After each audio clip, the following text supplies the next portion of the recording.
Some of it's singed. Yeah, it's Probably wouldn't pass muster. unusable. And then Joe's like, oh, I have to tell Anthony and Delilah about this. And he goes running back down to the loading dock, and he sees Anthony cradling Delilah's dead body. And he's like, oh, I can't leave her, And he's like, she needs help. He's like, no, you don't have to worry about leaving her because she's already dead. And that's then we see all of them kind of evading the scene, right? Mm-hmm. With the cops behind them. I think the cop car that we see ends up going after Jose. Mm-hmm. And he gets entrapped down an alley, firing kind of wildly. And they just... I think one of his shots ends up hitting the driver in the pops throat. The driver. Yeah. So then the driver can't steer, and then they're just going back and forth, but flooring it still towards Jose, and he ends up getting just violently pinned between this... it's like a brick wall. Yeah, he gets hit, but the car is still moving forward, and then just smashes him right into the brick wall as it crashes. So he gets killed. And then it's just, you see like all the money. There's that great insert shot of just after he gets smashed up against the wall, like his whole body just flops forward, and you see the money just go flying. And then when they're all back at the hideout and they're counting it up, like everyone else is just kind of stoked on the money, but you can tell that Anthony's really just upset, and he's in shock at just what happened, because like he says, like the whole plan was fucked up. We didn't do anything right out there. Like two of our people got killed, all the money got burned up. This is all we have. And then he says, oh, I don't know if the Lord will forgive me for this. And then Kirby's like, with this kind of money, you could buy your way into heaven. Or something. And doesn't he say, like, he doesn't even want the money? And they're like, oh, don't worry, like, we'll keep your share. And he's like, whoa. He's like, maybe I can use it for something good. Yeah. And then I thought it was interesting because Anthony's like, make sure Jose's or Joe's Joe's share gets given to his family, but then they're not counting like the money that was lost that he had, I guess, with him. No, and yeah, she's trying to be fair about it and say this is what we have. Still splitting it up evenly. Give him his cut. He doesn't say anything about Delilah though. True. So like, are they keeping her share? Was she going to get a share? Was she just in it to do it? That's interesting. That's not mentioned. As I'm going to assume that she was going to get a share should she have survived. So does Anthony keep her share? Do they just divide it the 5 ways, counting Joe? Or maybe because Delilah is Juanita's sister, he's just counting his share. Yeah, I don't know. Yeah, that was interesting. I know he makes a point to make sure that Jose gets his share, but doesn't say anything about Delilah and her possible share. But then we see them, like Anthony and Skip later on, are driving up and passing out Christmas presents to the neighborhood kids, which is there's like a real funny, just quick little throwaway line. Where Anthony's, pretty happy. He's passing out the presents to the kids. All the kids are happy. And Skip's just leaning up against the car smoking a cigarette. And one kid's like pulling on his jacket, telling him, hey, Merry Christmas, Merry Christmas. He's like, what? He's like, oh, Merry Christmas, motherfucker. And he just like kind of shoos him away.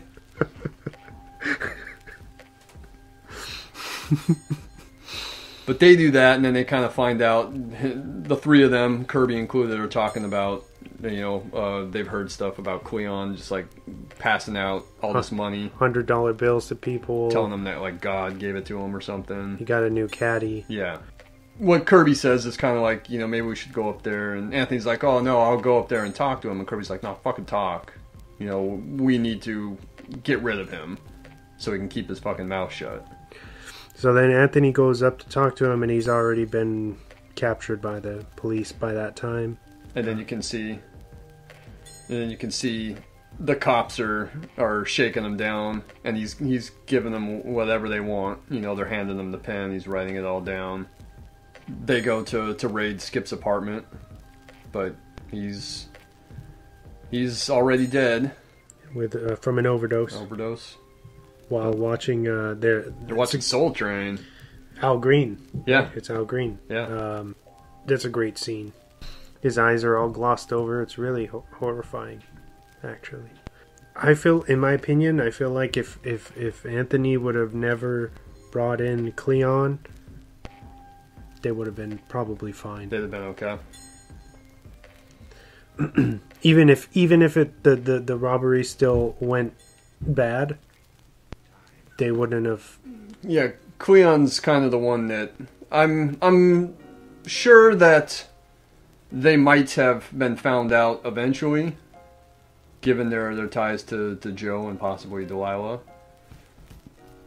But yeah, I don't think it would have gone to shit so quickly. Because you have to think Skip probably would have passed away the same way. Mm-hmm. So then you really only have Anthony and Kirby left, mm-hmm. who aren't saying anything.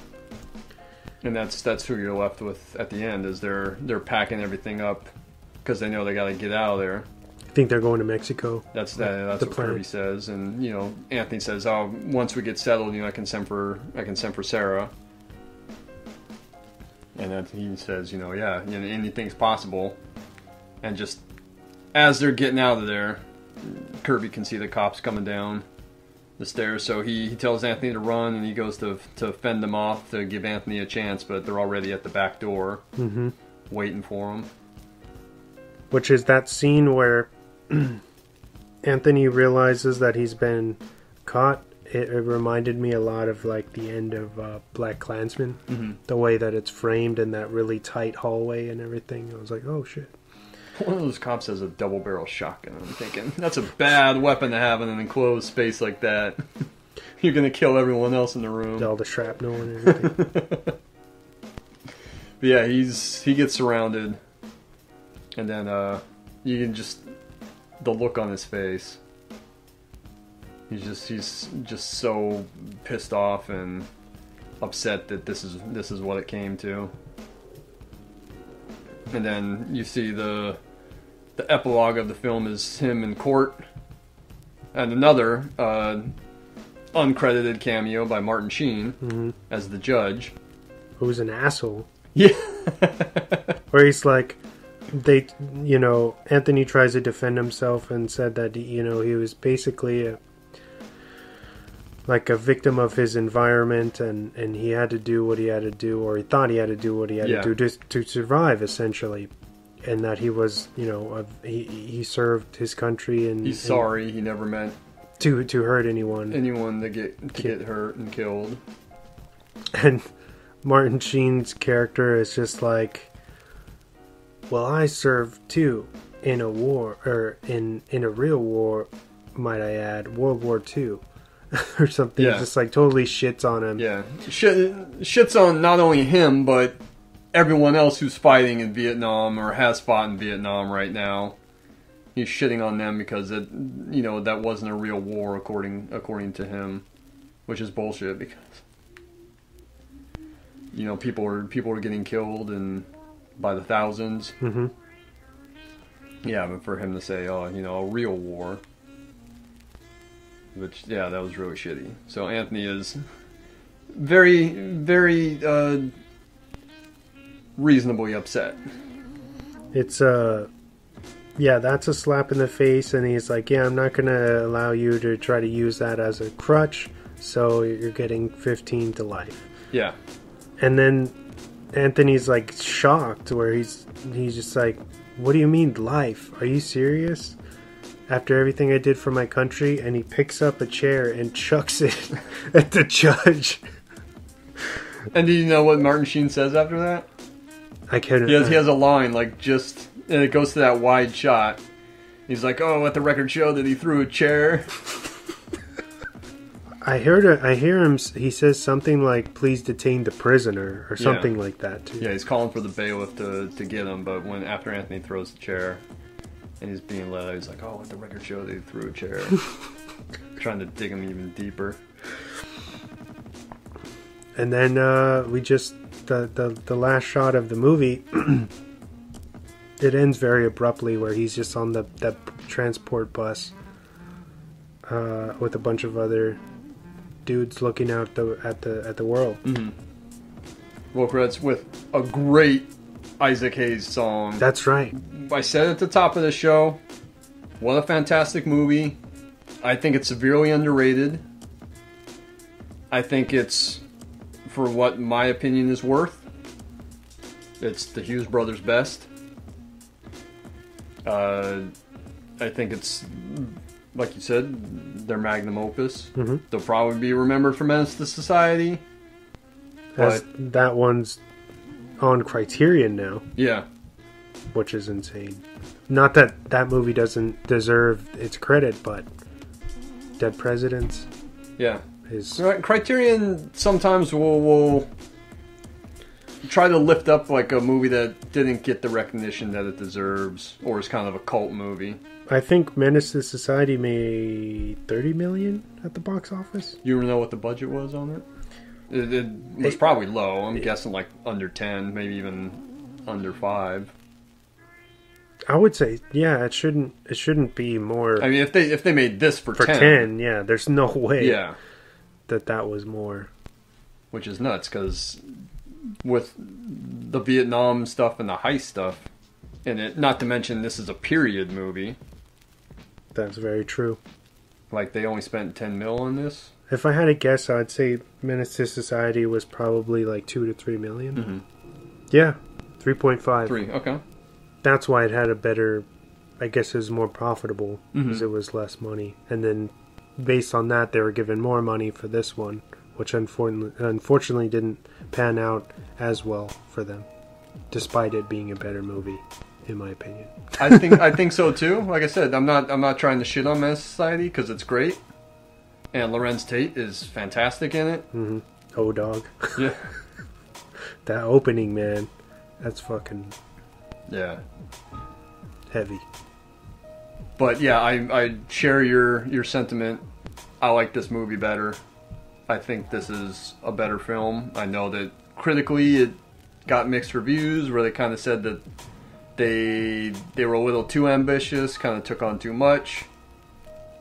But I don't see that at all.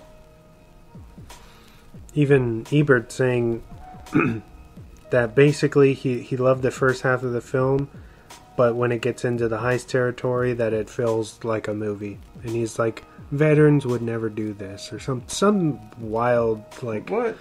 Yeah. Last I recall, Ebert wasn't a veteran, but... I don't know. Just people, sometimes they really get out of pocket with their views. That's so crazy, because when you told me, or when you asked me if I saw what they had said about it, I could have sworn that they gave this movie 2 thumbs up. Yeah, I remember. I know what you're talking about. That you're visualizing it saying 2 thumbs up on the cover. Yeah, like on the cover of the VHS, like when you would rent it from like Blockbuster or the Warehouse or something. I could have sworn it said 2 thumbs up on it, but I guess I was wrong. Yeah, I looked up the segment back in the day when they reviewed the movie, and they both were like, it's whatever. Mm-hmm.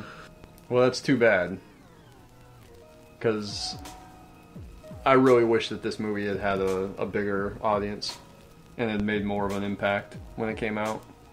So, I know you said you wanted to talk a little bit about the soundtrack. Holy shit, man! This soundtrack, no bullshit, is probably my favorite film soundtrack of all time. Of all time. I'm not talking like original score or anything, like a found, curated, based on existing music soundtrack. Mm-hmm. This one, hands down, like better than any Tarantino soundtrack ever was to me. This is like the seminal soundtrack of my film going life. I love it. The the talent that is on this soundtrack